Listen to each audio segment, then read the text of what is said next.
नमस्कार, आप सभी का मेरे इस चैनल रोचक कथाएं में पुनः स्वागत है। आप सभी को राधा कृष्ण के प्रेम के बारे में तो पता ही है, लेकिन आज हम आपको भगवान श्री कृष्ण और रुक्मिणी माता के प्रेम की कहानी बताने जा रहे हैं। तो देर नहीं करते, शुरू करते हैं आज की कहानी। द्वारका रहते हुए भगवान श्री कृष्ण और बलराम का नाम चारों ओर फैल गया।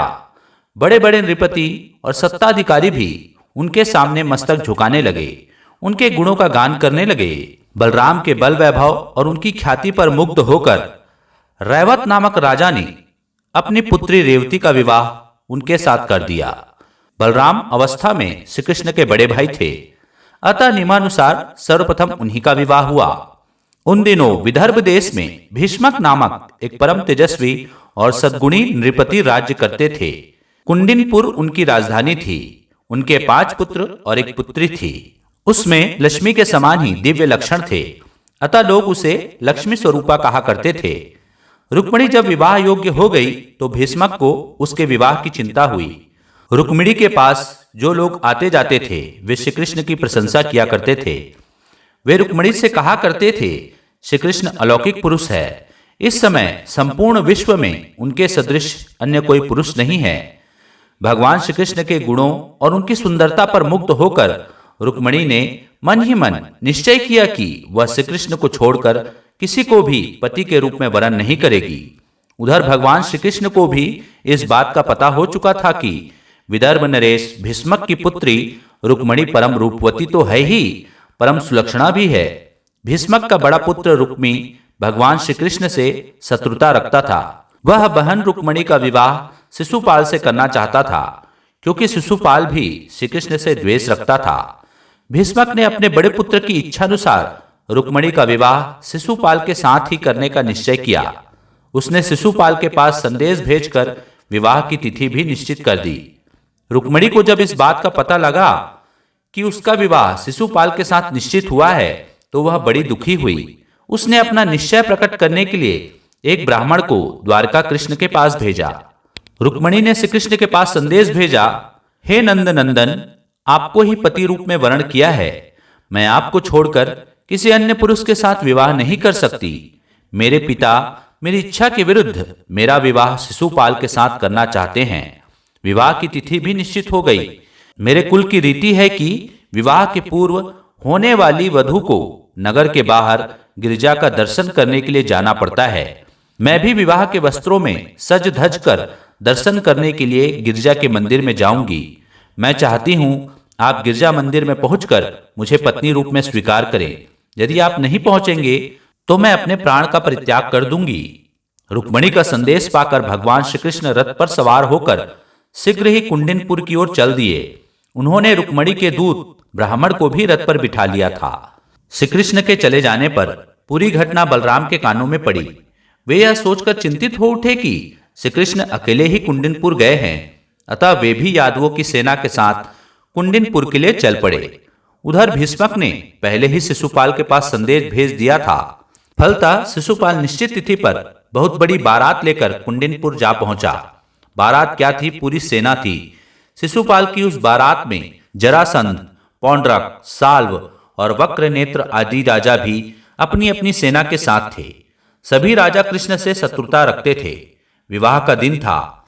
सारा नगर बंधनवारों और तोरणों से सज्जित था। मंगल वाद्य बज रहे थे, मंगल गीत भी गाए जा रहे थे। पूरे नगर में बड़ी चहल पहल थी। नगर वासियों को जब इस बात का पता चला कि श्री कृष्ण और बलराम भी नगर में आए हुए हैं तो वे बड़े प्रसन्न हुए। वे मन ही मन सोचने लगे, कितना अच्छा होता यदि रुक्मिणी का विवाह श्री कृष्ण के साथ होता, क्योंकि वे ही उसके लिए योग्य वर हैं। संध्या के पश्चात का समय था। रुक्मिणी विवाह के वस्त्रों में सज धज कर गिरजा के मंदिर की ओर चल पड़ी।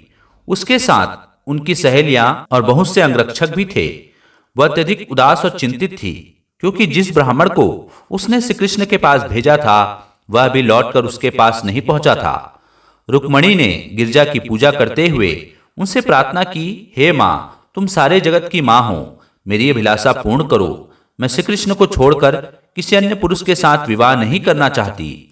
रुक्मिणी जब मंदिर के बाहर निकली तो उसे वह ब्राह्मण दिखाई पड़ा। यद्यपि ब्राह्मण ने रुक्मिणी से कुछ नहीं कहा, किंतु ब्राह्मण को देखकर रुक्मिणी बहुत प्रसन्न हुई। उसे यह समझने में संशय नहीं रहा कि श्री कृष्ण भगवान ने उसके समर्पण को स्वीकार कर लिया है। रुक्मिणी अपने रथ पर बैठना ही चाहती थी कि श्री कृष्ण ने विद्युत तरंग की भांति पहुंचकर उनका हाथ पकड़ लिया और उसे खींचकर अपने रथ पर बिठा लिया और तीव्र गति से द्वारका की ओर चल पड़े। क्षण भर में ही संपूर्ण कुंडिनपुर में खबर फैल गई कि श्री कृष्ण रुक्मिणी का हरण करके उसे द्वारकापुरी ले गए। शिशुपाल के कानों में जब यह समाचार पहुंचा तो वह क्रुद्ध हो उठा। उसने अपने मित्र राजाओं और उनकी सेनाओं के साथ श्री कृष्ण का पीछा किया, किंतु बीच में ही बलराम और यदुवंशियों ने शिशुपाल आदि को रोक लिया। भयंकर युद्ध हुआ। बलराम और यदुवंशियों ने बड़ी वीरता के साथ लड़कर शिशुपाल आदि की सेना को नष्ट कर दिया। फलतः शिशुपाल आदि निराश होकर कुंडिनपुर से चले गए। रुक्मी यह सुनकर क्रोध से कांप उठा। उसने बहुत बड़ी सेना लेकर श्री कृष्ण का पीछा किया। उसने प्रतिज्ञा की कि वह या तो श्री कृष्ण को बंदी बनाकर लौटेगा या फिर कुंडिनपुर में अपना मुंह नहीं दिखाएगा। रुक्मी और श्री कृष्ण का घनघोर युद्ध हुआ। श्री कृष्ण ने उसे युद्ध में हराकर अपने रथ से बांध दिया, किंतु बलराम ने उसे छुड़ा लिया। उन्होंने श्री कृष्ण से कहा, रुक्मी अब अपना संबंधी हो गया है, किसी संबंधी को इस तरह का दंड देना उचित नहीं है। रुक्मी अपनी प्रतिज्ञा के अनुसार पुनः लौटकर कुंडिनपुर नहीं गया। वह एक नया नगर बसाकर वहीं रहने लगा। कहते हैं कि रुक्मी के वंशज आज भी उस नगर में रहते हैं। भगवान श्री कृष्ण ने रुक्मिणी को द्वारका ले जाकर उसके साथ विधिवत विवाह किया। प्रद्युम्न उन्हीं के गर्भ से उत्पन्न हुए थे जो कामदेव के अवतार थे। श्री कृष्ण की पटरानियों में रुक्मिणी का महत्वपूर्ण स्थान था। उनके प्रेम और उनकी भक्ति पर भगवान श्री कृष्ण मुग्ध थे। उनके प्रेम और उनकी कई कथाएं सुनने को मिलती हैं जो बड़ी प्रेरक हैं। तो बोलिए भगवान श्री कृष्ण की जय, बोले रुक्मिणी माता की जय। तो यह थी आज की कथा। आशा करता हूं आपको आज की कथा पसंद आई होगी तो मेरे वीडियो को लाइक कीजिए, चैनल को सब्सक्राइब कीजिए और इसे ज्यादा से ज्यादा शेयर कीजिए। धन्यवाद।